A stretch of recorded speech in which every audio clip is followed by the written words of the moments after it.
Hello दोस्तों, मैं उम्मीद करता हूँ कि आप अच्छे होंगे, मस्त होंगे, बढ़िया होगा। आपकी तैयारी बेहतरीन चल रही होगी बोर्ड परीक्षा 2025 की। ठीक है, तो हम आज बात करने वाले एल्कोहल क्या होता है। ठीक है, और एल्कोहल का वर्गीकरण तथा इसका नामकरण और इसको बनाने की विधि और इसके रासायनिक गुण, इसकी संपूर्ण जानकारी आपको मैं बताने वाला हूँ इस वीडियो के माध्यम से। ठीक है, तो वीडियो को बिल्कुल भी स्किप ना कीजिए और वीडियो करते शुरू बिना किसी बकवास के। ठीक है, सबसे पहले समझते हैं एल्कोहल क्या है। ठीक है, देखो एल्कोहल क्या होती है। एल्कोहल एल्कोहल एल्कोहल को एल्केन्स या फिर हाइड्रोक्सी व्युत्पन्न माना जाता है। ठीक है, किसका? एल्कोहल को एल्केन्स का हाइड्रोक्सी व्युत्पन्न माना जाता है। और हाइड्रोकार्बन में उपस्थित एक या अधिक परमाणुओं के समूह द्वारा प्रतिस्थापित करके क्या है, निम्न प्रकार के यौगिक प्राप्त किए जाते हैं। ठीक है, जैसे कि आपको बताता हूँ मैं। ठीक है, ये क्या है, देखो एरिन्स। ठीक है, एरिन्स को जब H परमाणु को, जब एरिन्स में H परमाणु, एरिन्स तो ये, और H परमाणु को OH, किससे? OH से OH समूह से प्रतिस्थापित करते हैं तब फिनोल का निर्माण होता है। इसमें तो फिनोल का है। इसी प्रकार एल्कोहल का भी निर्माण होता है कई प्रक्रियाओं द्वारा। ठीक है, आप समझते हैं। तो हमारा उदाहरण जो भी होते हैं। ठीक है, अब इसकी बात करेंगे हम क्या, क्लासिफिकेशन ऑफ एल्कोहल या फिर वर्गीकरण ऑफ किसका, एल्कोहल का, किस प्रकार से वर्गीकरण होता है। ठीक है, तो इसको तीन भागों में बांटा गया है। ठीक है, प्राथमिक एल्कोहल, द्वितीय एल्कोहल और तृतीय एल्कोहल। ठीक है, अब मैं आपको बता दूं प्राथमिक एल्कोहल कौन से होते हैं। ठीक है, OH समूह प्रथम कार्बन परमाणु से, इससे OH समूह प्रथम कार्बन परमाणु से जुड़ा होता है। ठीक है, इसमें क्या आता है, दो हाइड्रोजन परमाणु होते हैं। जैसे कि इसका उदाहरण होगा C। ठीक है, इसमें क्या है, दो क्या होंगे, हाइड्रोजन परमाणु H। ठीक है, और एक एल्केन CH3। ठीक है, और एक क्या होगा OH, किससे बड़ा होता है, कार्बन से। ठीक है, प्रथम कार्बन से, तो OH। ये हो गया प्राथमिक एल्कोहल का उदाहरण। ठीक है, और ये होगी परिभाषा। ठीक है, इसकी भी आप परिभाषा बना के लिख सकते हो। ठीक है, आप समझेंगे सेकंड को, द्वितीय एल्कोहल। ठीक है, ये क्या होती है, OH समूह द्वितीय कार्बन परमाणु से जुड़ा होता है। ठीक है, मैंने यहाँ लिखा नहीं है। OH समूह द्वितीय कार्बन परमाणु से जुड़ा होता है। ठीक है, इसमें एक हाइड्रोजन होता है, इसमें दो हाइड्रोजन होते हैं, इसमें एक हाइड्रोजन परमाणु होता है। जैसे कि C और H। ठीक है, OH। ठीक है, यहाँ पर क्या है, CH3 और CH3। ठीक है, ये हो गया इसका उदाहरण। ठीक है, इसकी परिभाषा लिख सकते हो आप बना के। ठीक है, इसमें एक हाइड्रोजन हो गया, OH समूह द्वितीय कार्बन परमाणु से जुड़ रहा है, और CH3 CH3। ठीक है, नहीं, ठीक है, R मतलब। ठीक है, अब समझते हैं तृतीय को। ठीक है, तृतीय वाला कौन सा हमारा, देखो तृतीय एल्कोहल, ये OH समूह, इनमें क्या होता है, OH समूह तृतीय कार्बन परमाणु से जुड़ता है, जैसे कि C। ठीक है, और इनमें क्या है, हाइड्रोजन एक भी नहीं होता। ठीक है, हाइड्रोजन परमाणु कोई नहीं होता इनमें। ठीक है, जैसे कि ये होता है इस प्रकार से R R और R R। ठीक है, इसके लिए आप CH3 C2H5 भी लिख सकते हैं। ठीक है, इन तीनों की जगह। तो हमारे तृतीय एल्कोहल। अब हम बात करेंगे एल्कोहल की विधियां बनाने की और इसके वर्गीकरण के बारे में। सबसे पहले आप इसका स्क्रीनशॉट ले लीजिए, उससे आगे को चलते हैं। तो अब बात करेंगे हम एल्कोहल, मतलब एल्कोहल को किन विधियों द्वारा बनाया जा सकता है तथा इसके भौतिक गुण और रासायनिक गुण के बारे में। ठीक है, सबसे पहले समझते हैं किन विधि द्वारा बनाया जा सकता है एल्कोहल को। ठीक है, सबसे पहले तो एल्कोहल को अनेक सारी विधियों द्वारा बनाया जा सकता है। हम बनाएंगे आयोडोमेथेन से और नम सिल्वर ऑक्साइड की उपस्थिति, मतलब कि इसके साथ रिएक्शन करेंगे और फिर देखते हैं क्या बनता है। ठीक है, देखो आयोडोमेथेन के लेते हैं और देखो नम सल्फर ऑक्साइड।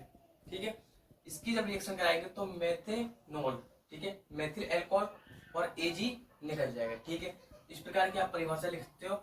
आयोडोमेथेन की अभिक्रिया जब नम सल्फर ऑक्साइड की उपस्थिति या सल्फर ऑक्साइड से कराते हैं तो मेथिनॉल प्राप्त होता है तथा Ag निकल जाती है। ठीक है, इसी प्रकार आपको सभी की परिभाषा लिखनी है। ठीक है, और बना सकते हैं हम एथिल लेमिन से बना सकते हैं C2H5NH2। ठीक है, किसकी उपस्थिति में, HNO टू की उपस्थिति में कराने पर बनता है हमारा क्या, एथिनॉल।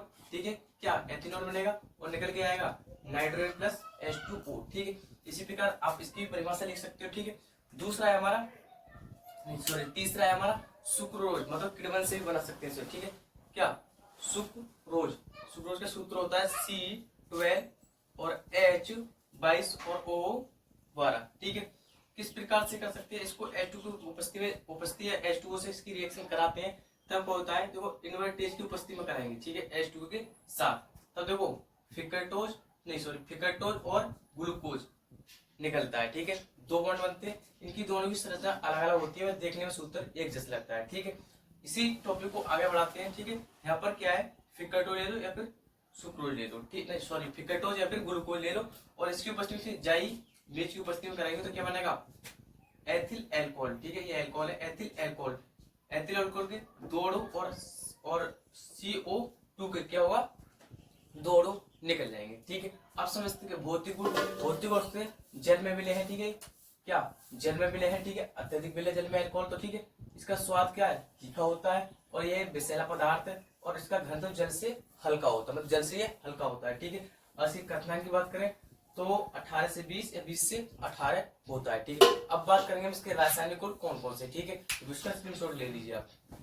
हाँ जी, तो आप समझते हैं इसके रासायनिक गुण, इसके कौन कौन से रासायनिक गुण है। वैसे तो इसके रासायनिक गुण बहुत हैं, लेकिन हम 4-5 आगे लेके आए हुए, आपके लिए इतना ही काफी है। ठीक है, समझते हैं सबसे पहले ये धातु के साथ भी क्रिया करके अल्कोहल बना लेते हैं, और अधात्विक हाइड्राइडो से क्रिया करके ये बना लेते हैं। सबसे पहले समझते हैं धात्विक हाइड्राइडो। ठीक है, धात्विक क्रिया से, इसकी धात्विक हाइड्राइडो से क्रिया कैसे करते हैं देखो समझते हैं। सबसे पहले है मेथिनॉल। ठीक है, मेथिनॉल या एथिल एल्कोहल भी बोल सकते हैं। ठीक है, इसकी अभिक्रिया NaH के साथ करते हैं तब क्या होता है, देखो H2O बाहर निकल जाता है, मतलब कि H2 बाहर निकल जाता है। ठीक है, ये वाला और ये वाला और Na, तो ये हो जाएगा सोडियम मिथो ऑक्साइड। ठीक है, पहली रासायनिक गुण क्लियर। ठीक है, इसकी परिभाषा आप बना के लिख सकते हो, जब मेथिनॉल की अभिक्रिया और NaH के साथ कराते हैं, ठीक है, तब क्या होता है, सोडियम मेथोक्साइड प्राप्त होता है। ठीक है, दूसरी धातु के साथ क्रिया, और धातु के साथ क्रिया तो कई प्रकार से होती है, लेकिन हमने लिया है Na सोडियम। ठीक है, 2 अणु सोडियम के और 2 अणु एथेनॉल के। ठीक है, इनके साथ जब रिएक्शन कराएंगे तब यहाँ बनेगा हमारा सोडियम एथो ऑक्साइड, जैसे कि ऊपर हुआ था ऐसे यहाँ पर होगा। देखो 2 अणु है किसके एथेनॉल के, CH3 और CH2OH। ठीक है, अब यहाँ पर रिएक्शन किस होगी, देखो यहाँ पर जो O है ये ऐसे रहेगा। ठीक है, नेगेटिव है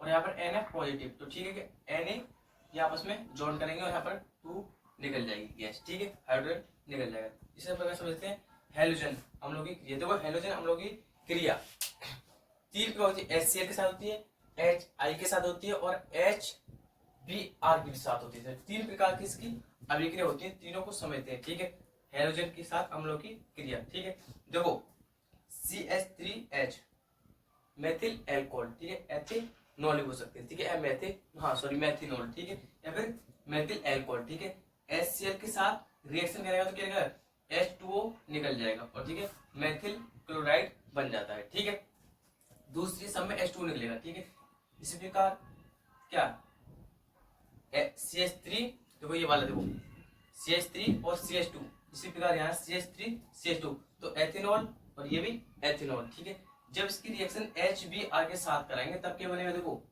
CH3 और CH2 और Br, यहाँ पर B आ जाएगी, कौन सी वाली, ये वाली। ठीक है, और जो H2O हमारा यहाँ पर निकल जाएगा। ठीक है, इसी प्रकार थर्ड तीसरी C2H5OH।